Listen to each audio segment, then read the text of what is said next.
NFC West Dream Team. Let's hop right on into it. We're going to waste no time on getting into this. Brock Purdy, going to be my quarterback here. I think he is easily the best quarterback here in the division. He will have a little more competition this year. I think Kyler Murray is going to have a pretty solid year now that he's going to be back fully healthy for an entire year, and he's got a weapon in Marvin Harrison Jr., so he doesn't really have to rely on his tight end and Trey McBride, but he still will, obviously, but he's still a little bit behind Brock Purdy in my opinion. You look at Brock Purdy, he's got weapons all around him from CMC to Brandon Ayuk to Deebo Samuel to his tight end and George Kittle. Like, if you don't succeed on an offense like that, then I don't know what you're doing at quarterback. So I do see Brock Purdy having another solid year. He proved himself last year when people doubted him, and I think he's going to continue that. He was looking good throughout all of last year, and I just don't see that changing. To move on into our running back one, I'm going to be taking Christian McCaffrey. I personally think he is just a GOAT. Like, I don't know what else to consider him. I think he might go down as a top three running back all time, and he's obviously the clear-cut number one in the league right now.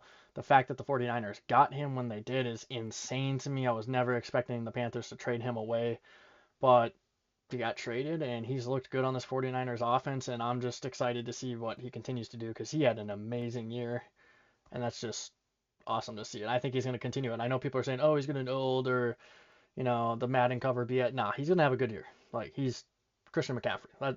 That's all that needs to be said. Moving on forward, it's going to be Kyren Williams at my running back too.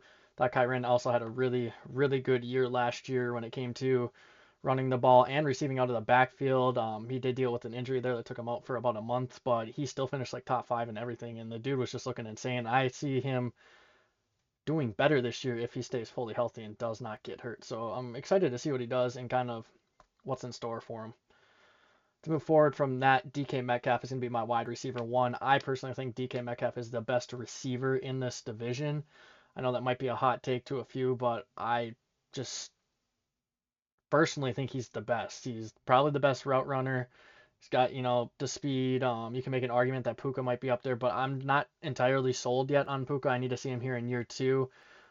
He didn't have a full year with Cooper Kupp as well. So I don't know how to judge Puka just yet, but Metcalf is going to be my clear-cut wide receiver one. Wide receiver two, Puka Nacua. Um, I think I might be chancing it here with him at this spot. It's just kind of hard to judge here, but I think he's going to continue to have a solid year. We'll kind of see how it plays on out through the year, but he was really good. He was obviously the one guy that no one expected to have the season he had. Coming in, catching a ton of passes, putting up points in fantasy right away, doing everything he needed to, and then finishing like top, I think it was 6 throughout the year, maybe top 8. Like, the dude was nuts. And if he can continue that this year, then my expectations of him might be better. He might be above DK Metcalf when we do these videos next year around, but I'm not entirely sure how to judge him yet, and I kind of want to see how that offense plays out and if Stafford's still continuing to do what he's doing. It's few intangibles that I'm not quite sure how to judge just yet at this point. To move forward, Brandon Ayuk, and I was kind of torn between Ayuk, Deebo, and Harrison Jr. for this wide receiver three, but I think Ayuk can continue what he did last year. He didn't have like the greatest first 2 or 3 seasons, but last year he kind of, I don't know, came out and was like really, really good. So we'll see if he can continue that this year. I wouldn't doubt it. He had a pretty good connection there with Brock Purdy, and Deebo Samuel seems to be getting hurt quite a bit now, so that might even just make it easier for him to be that guy and get the ball more if Deebo keeps getting hurt. But we'll see how Deebo is throughout the year. If he's healthy, his production will probably be a little bit lower, and then I would consider Harrison Jr. probably as that wide receiver three, but I'm not entirely sold yet on Harrison Jr., so I stuck with my gut, and my gut told me go with Brandon Ayuk for now. If you change it next year, so be it. Our tight end is going to be Trey McBride. I think this guy is a bit underlooked. He had a really great year last year. I was not expecting it out of him last year with Kyler Murray, but as soon as Murray came in, he started just going off. The dude was just a beast with them. Don't get me wrong, the Cardinals didn't really have a receiving core, and once they got rid of Josh Dobbs, there wasn't like a lot of running. I mean, there was still some, but not as much when Dobbs was out there, so we'll kind of see here how Trey McBride does this year. I think he's going to be the clear-cut 1 or 2 guy on that offense for Kyler Murray. I think Murray's going to utilize both him and Harrison, and I think they'll both have over 1,000 yards this year. And I think McBride might actually have more touchdowns than Harrison, but we'll kind of see how that plays on out. They do still have James Conner as well, so there's a few weapons there around Kyler Murray where it might fluctuate like Harrison's value. So that's why I kind of had Ayuk there at the 3.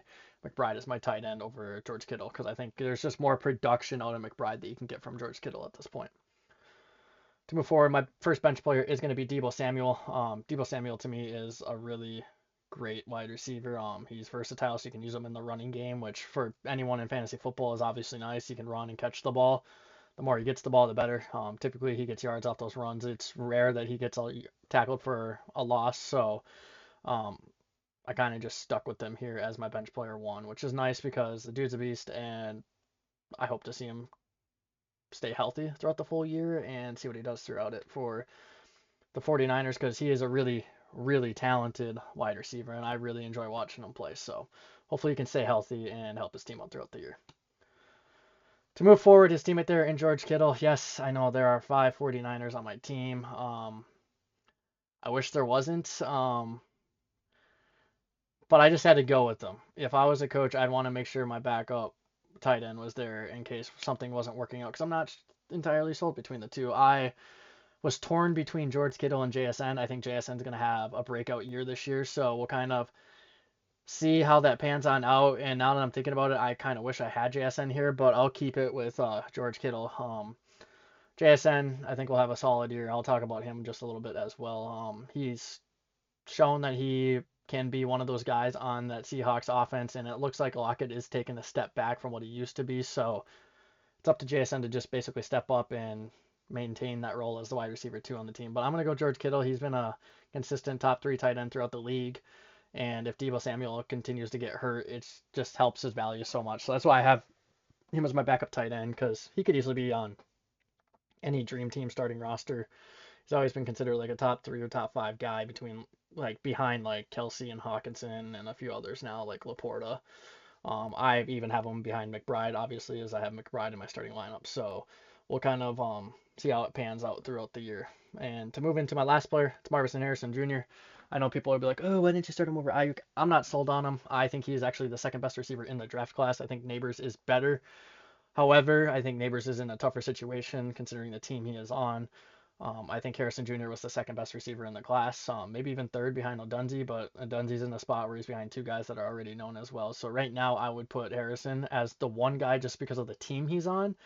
Now, if him and Neighbors went in different draft order, I think Neighbors would be the clear-cut number 1. And I think Neighbors is the most talented of the 3 personally. So that's kind of why I also didn't want to put him in the starting lineup because I don't know how he's going to do. And I don't know, something about me just doesn't think he's going to do good. And I could care less to have him in my starting lineup. Like if I was the coach of this team, I don't know. I personally don't think I'd want him starting whatsoever. And that's why I put the 3 guys I did up there. At least we've seen Puka somewhat prove himself, and we've seen Ayuk do the same, and then Metcalf has always been consistently like a top guy. So we'll kind of see how it pans out. Maybe Harrison Jr. next year when we do this is in there and the clear-cut guy, but we'll kind of wait and see how that pans out. But that's going to do it here for this video. This is going to be my roster here for the West. We're going to be going through every single division, and then we're going to hop into some mock drafts here at some point, and then we're going to rank some players and talk about them and do videos like that as well. So it's going to be a little bit of a variety of videos, but that's how it's going to be throughout the year. Once the season starts, we're going to be hitting every topic from waiver wire to must starts and must bench and all that good fun stuff for you guys. So if you want to stay tuned to that, make sure to subscribe to the channel. Obviously, you're here on YouTube, so Fantasy Fools. Make sure to subscribe there. We also do YouTube Shorts, which if you guys don't like seeing the in-depth breakdowns, check out our Shorts. It's a minute long. We don't elaborate too much. We just literally tell you what players are on the team, and it's definitely worth the watch. I would recommend that if you don't like longer videos. Otherwise, if you do like these, continue to watch the breakdowns because that's what we're going to be doing throughout the year. It's going to be breakdown, breakdown, breakdown. We're going to be doing live streams at some point as well, and then breaking that down into videos. So be prepared for that because that's the route we are going. It'll be like this with the webcam and then some graphics for you guys to look at, and that's what we'll go about it. But aside from that, if you want to check us out on TikTok, X, Instagram, Fantasy Fools PPR, it's basically me just posting the same shorts. I know people prefer to watch shorts on TikTok rather than YouTube, so I post the same ones out there for you guys. If you just want to support that, that would just mean a lot to us. If you could even watch it and leave a like, it's only a minute long, so it doesn't even take long at all. Instagram, if you guys could just go follow the page, like it, you don't even have to watch those, but any support is great support, and we appreciate you guys. So I'm gonna sign on off for now, and we'll see you guys next time.